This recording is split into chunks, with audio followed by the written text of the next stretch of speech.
Hey guys, this is Danny Boy. This time around I'm going to demonstrate Zombie Dogs. Zombie Dog summons 3 dogs.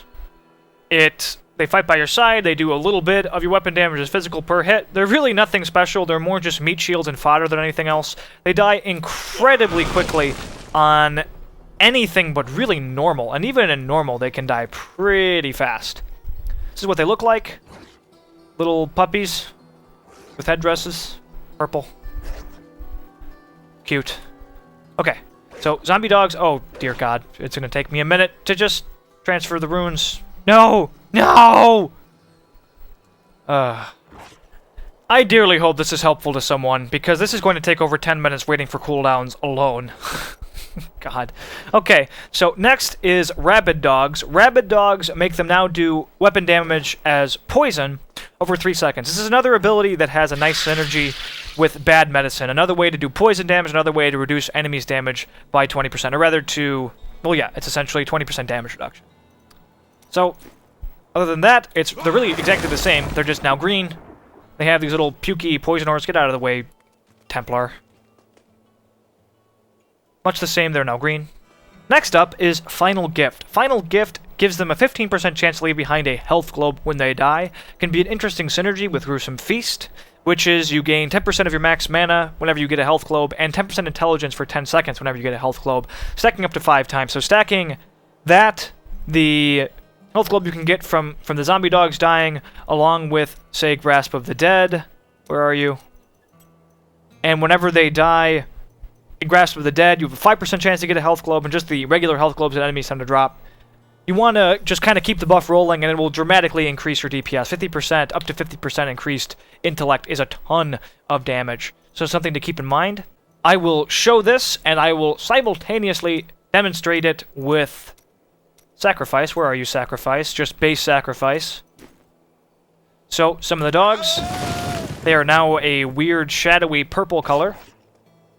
Kind of glowy. I blow them up. And one of them produced a health globe. And there you go. So either when you kill them for an on-demand chance at a health globe, or just a bonus for using Sacrifice, or just when they die naturally, and they will die naturally, and they will die often. Okay, next up is Lifelink. It just makes it so that whenever you're hit, the zombie dogs absorb 10% of the damage done to you.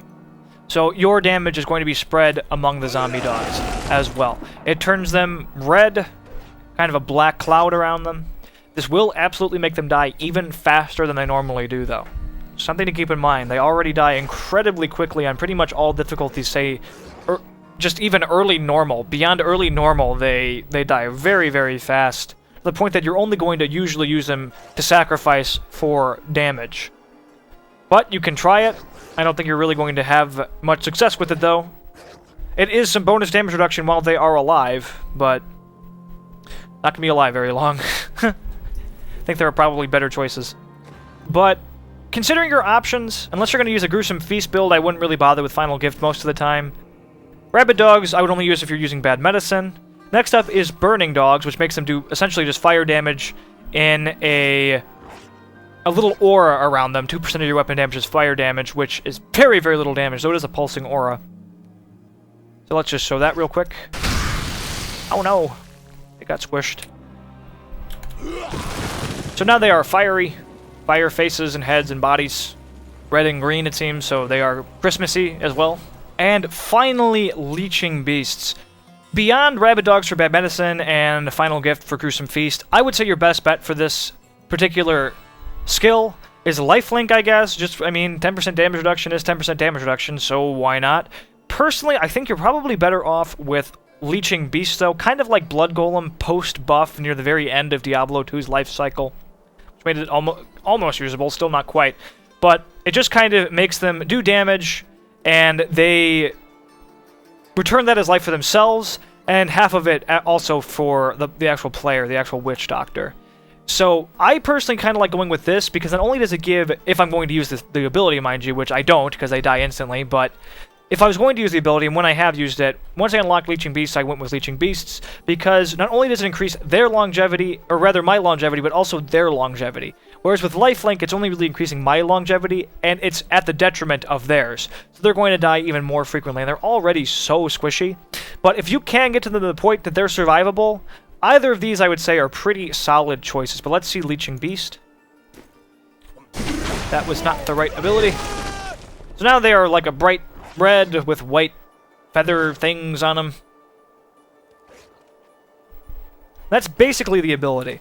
Now, personally, if you are going to try to use zombie dogs in Inferno, I highly recommend you go with, well, for one thing, Jungle Fortitude, but you should be using that anyway. That gives you and your pets 20% damage reduction, so you should be using that through the entire game, generally speaking, unless you are so survivable with your ungodly good level 60 Inferno gear that you don't need it anymore. But I don't really see any reason why you wouldn't use it.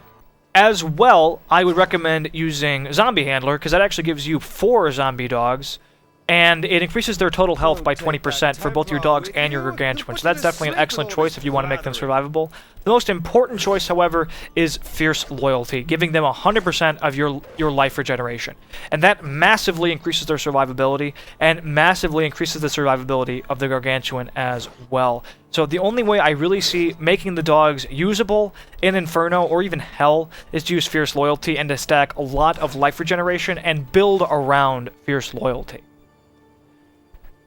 Now, I should mention that the dogs do scale. The dogs do scale with your gear. They do improve over time with your gear as you gain more health and whatever. But their base health is still so low that they get one shot and just obliterated in early Inferno without the gear to actually back them up. So something to keep in mind.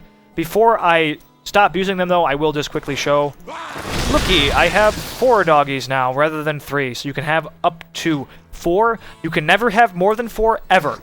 Either getting it through Circle of Life, or getting it through, there's a bunch of Mass Confusion, De-Evolution, 50% chance of spawning a zombie dog, or Big Bad Voodoo, Boogeyman, 50% when they die in the ritual of a chance of summoning a zombie dog. Never more than 4. And that's only if you have Zombie Handler. If you don't have Zombie Handler, never more than 3. So you cannot get a bunch of zombie dogs, like 10 zombie dogs, from all of those different abilities. You can never have more than just a base ability, or 4 with Zombie Handler. And I tried to make a build like that, and was very disappointed to find out that it would be totally pointless. I was trying like a mass zombie dog sacrifice build. Doesn't work at all. At least not with what I was going for. But next up, I guess I should probably also show Sacrifice, since I'm doing zombie dogs. So, Sacrifice does 275% of weapon damage as physical to all enemies within 12 yards. That is per dog.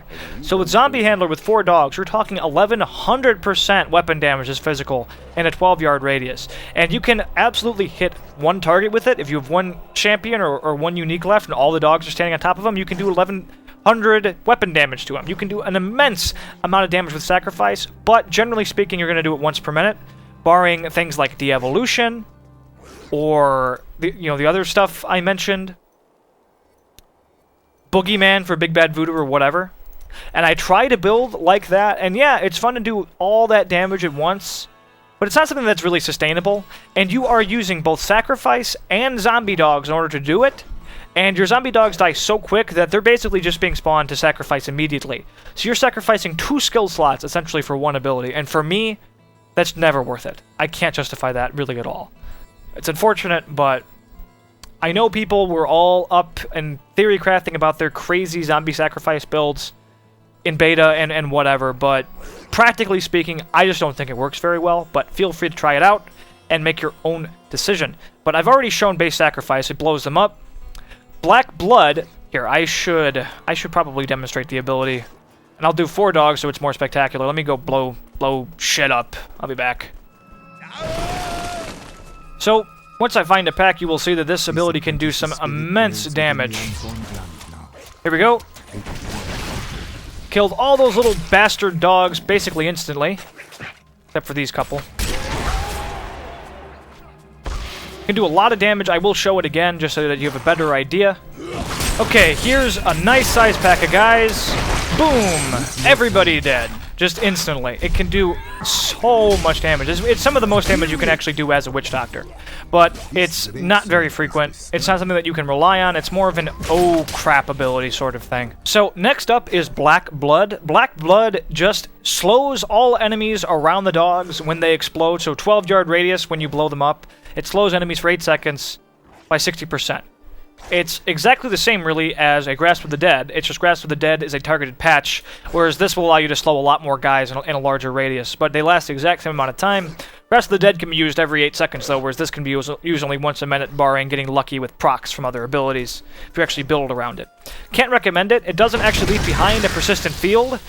They blow up, they leave behind this black-looking ichor, but this isn't a persistent slow field. It slows the enemies when you immediately kill them. Next up is Next of Kin. Next of Kin is a really good choice for this ability if you actually plan on sacrificing your dogs. Every time you sacrifice a dog, you have a chance of getting a 35% chance to resurrect a new dog. Just as soon as he dies, you can chain sacrifices and do a lot of damage that way. This is kind of the redeeming rune of this combo, because you can get really lucky and get 5 dogs in a row or something and do a ton of damage. But even then, you're still relying completely on luck. And luck is not going to be on your side in Inferno. I can just tell you right now. Don't recommend relying on luck and stuff like that. But if you love it, if you love blowing up dogs, go for it, you know? Use what you want to use. So, Next of Kin, let's see how lucky I get. And I have 4 dogs, so it actually improves my chances. I should pretty much be guaranteed, statistically, to get a dog. Pretty much. Obviously not, but the odds are in my favor. So I get a dog. I got 3 dogs back. So, very, very solid. Let's use it again. I got 1 dog back, and use it again. I got another dog back, and use it again. I got another dog back, and use it again, and finally I have no dogs. So, I was able to get, what was it, like 3, and then another 2? So 5. I think I got something like 7 or 8 dogs from that. So, pretty impressive. That was pretty awesome. But, I got lucky. I could probably do it again, and I might not get any dogs back the first time. That does happen. Enough of that. Next on the list is Pride. Pride just returns mana back when you sacrifice them. So you can use your dogs to give you back mana essentially once a minute, unless you have some other way to summon them. So just sacrifice them, get free mana back.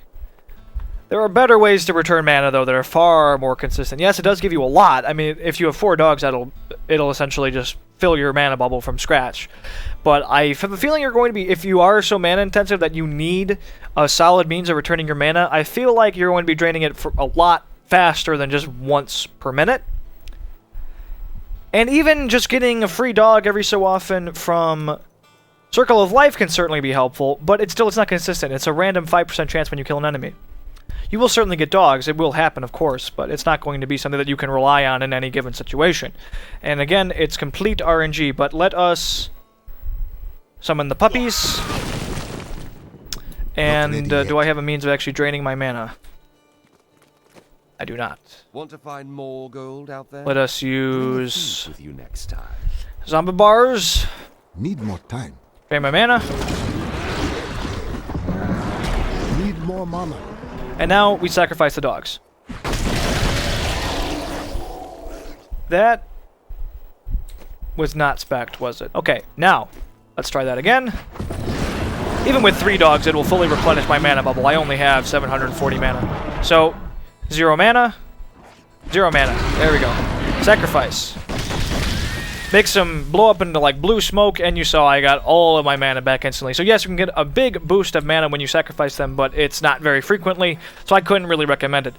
Next, we have For the Master, which is just a big, huge heal. I mean, let's see, I only have 24k health right now. I've mentioned this in other videos. This character is fresh into Inferno. I have really not played him because I find Inferno very boring. That's why I've been making these videos, because what else am I going to do?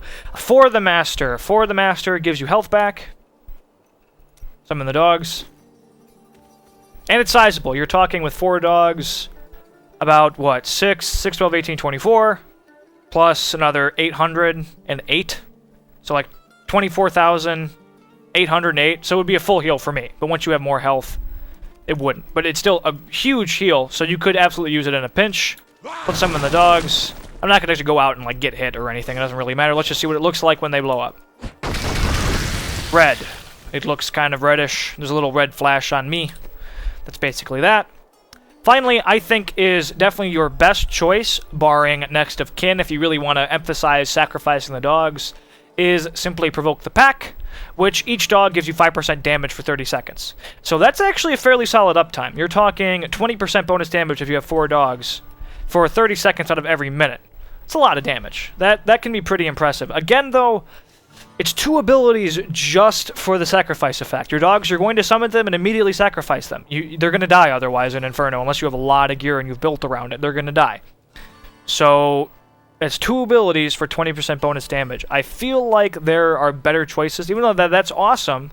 If it was up perpetually, if it was a minute, there would be no question. That would be just great. But for 2 slots for half the time, up to you. Summon the dogs. He'll put you to sleep with all this. Boom. And I now have 7,839 DPS. I normally sit at around whatever that minus 20% is, like 6,000 something like that. So it's definitely an upgrade. Weird that it doesn't actually show you have a buff on you. It shows a buffer on my feet, but not on the player. That's kind of dumb. They should really have a UI buff there. Okay, the Gargantuan. The Gargantuan is like the bear from Diablo 2. It's a really meaty, tanky pet. Unfortunately, unlike the bear, you can't have him up perpetually. If he dies, he has a minute cooldown. You could resummon the bear over and over again. Or like the golem for the necromancer, very similar. So he attacks for 25% of your weapon damage is physical. He does scale with your stats as well, with better gear. Let's summon him, see what he looks like. Kind of bluish, purplish out of the box. Show me your pretty face, there you go. Has some little tusks. Something's in the air all the time. He's always staring into the atmosphere. I don't know why. Something up there. I now get to wait a minute to show you his runes. Okay, next up is Humungoid. Humungoid gives him a cleave attack. He hits for 32% of your weapon damage rather than just 25. Can be pretty solid. Let's see what he looks like. He's now kind of red and blue. His little skulls click and clack, by the way, when he moves. Might be able to hear it. Actually, I think they only click and clack when he's standing still as one of his idle animations. But let us go see what his cleave attack actually looks like. Hopefully he'll live that long. I am spec'd. Yes, I am spec'd. Let me go find some guys. Here we go. So, let's see what he does. See how he does like a punch and it has a little cleave effect? See that? You see. Like the wind to the air. Next up, let us use Restless Giant. Restless Giant is an interesting perk. It makes him once every 2 minutes, whenever he sees 5 enemies, whenever he's surrounded by 5 enemies. Surrounded, by the way, is the key. They have to be near him, they have to be overwhelming him.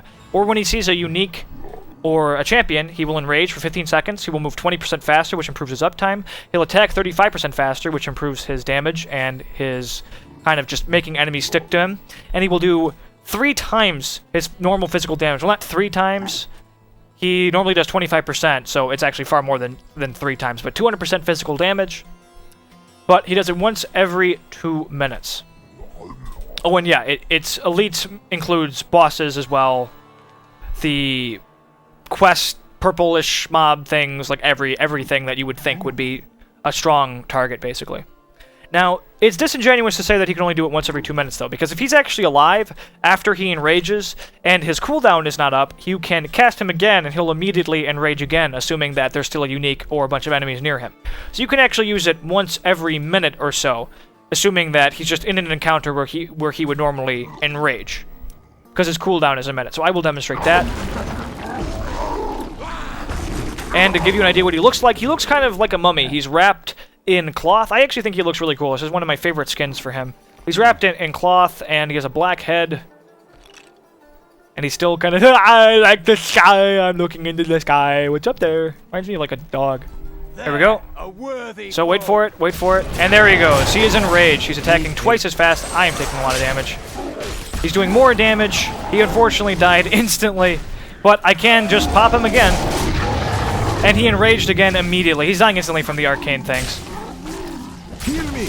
I'm gonna die, but you can see him. You saw. I hope you saw. It's the best I'm really going to be able to do. Next up, we have Wrathful Protector. I would only use Wrathful Protector against certain bosses or in instances where he is just going to die so quick that he won't really be alive for more than 15 seconds anyway, basically. So you just want to use him as a temporary distraction to give you uptime and a good chunk of damage, because he can do a pretty solid amount of damage in those 15 seconds as fire with his weapon damage coefficient and whatever. But I wouldn't recommend using this in a build like I'm using with... Is he farming the butcher? Must be. Interesting. I wouldn't recommend using it with Fierce Loyalty, because the whole point of that is to keep him up for long periods of time, and if you're only using him once every 15 seconds anyway, there's no point, so I wouldn't bother with that.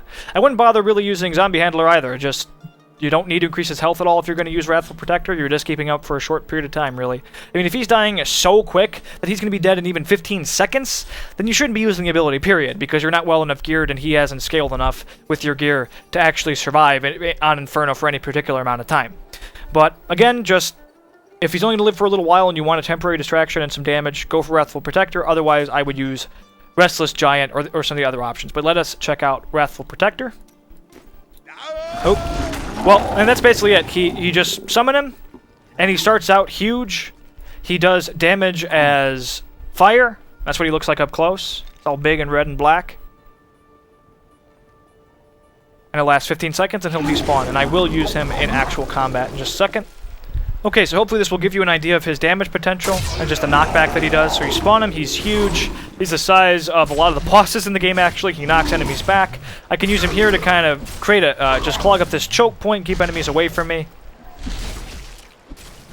And he's doing okay, he's killing stuff. Doesn't have an area of effect attack, though, which is something to keep in mind. Next up is Big Stinker. Big Stinker surrounds him in a poison aura that does 15% weapon damage per second to all nearby enemies. This is one of my favorite runes for him, because you use that, and you combine it with Bad Medicine, and basically everybody around him will have their damage perpetually reduced by 20% as long as he's alive and as long as they're near him, which also increases his survivability dramatically. That's one of the ways that I like to keep him up in Inferno if I actually want to use him. So, let's check him out. Let's get these zombie dogs to go away. He's big. He's kind of greenish. He's got the big green cloud around him. I think he looks awesome. It's one of my favorite skins for him as well. Now let's go see how effective he is at dealing damage in groups, though I really use him more as a survivability thing than stacking damage. But he can stack damage pretty quick. You can see it going down from his poison cloud. Just some nice supplementary damage, and using him more as a tank. Now, his last rune. His last rune makes him very similar, again, to the bear from Diablo 2 for the druid. It gives him a stunning attack, gives him a knockback attack, makes him do more damage. It's a periodic slam attack, though. It's not every single attack. Just like the bear, it wasn't every single attack for him either. And I recommend using the Bruiser if you'd like to use him, but don't want to use Bad Medicine. Say you want to use Pierce the Veil instead or something. But if you are going to use him in Inferno, I highly, highly recommend, same with the zombie dogs, if you're going to somehow get them to survive, Fierce Loyalty. Him inheriting your life regen and you stacking enough life regen just dramatically increases his survivability. And your own. Life regen is very powerful in this game. You can stack up to, like, say, 1,000 life regen without sacrificing too many other stats. 1,000 health every second is pretty substantial. Even if you have 50,000 health, you're talking a full health globe in less than a minute, just from your own health regen from gear. I mean, that's pretty substantial stuff for survivability. Now, if you're getting one shot, it's not going to help you, but once you have enough vit and enough health regen, that shouldn't be the case. Okay, so now we summon the Bruiser. Unfortunately, he's just kind of normal sized. I miss him being gigantic from Restless Giant or Wrathful Protector. He's got kind of glowy hands and just a little black kind of tinge to him. So let's go see what his pummel attack looks like. And the stun. That's how he does. Go for it. So that's the pummel. He pounds the ground. And stuns. And that's basically it. Pound the ground. Do it. Do it! He keeps getting interrupted. There we go. So he just crit for nearly 15k. I mean, that's pretty solid, just for a random attack from the Gargantuan, 15,000. Plus it stuns and staggers and what have you. But that's it, guys. That is the Witch Doctor's standard pets. There's also some temp pets that I'll go over later in other videos. And I'll go over the passives as well in other videos. That's his pets and sacrifice. Thanks guys for watching. Please like the video if you enjoyed it, and if it helped you, please leave comments and feedback, ask questions, I'll answer them. Sub if you want to see more Diablo 3, and have a good one.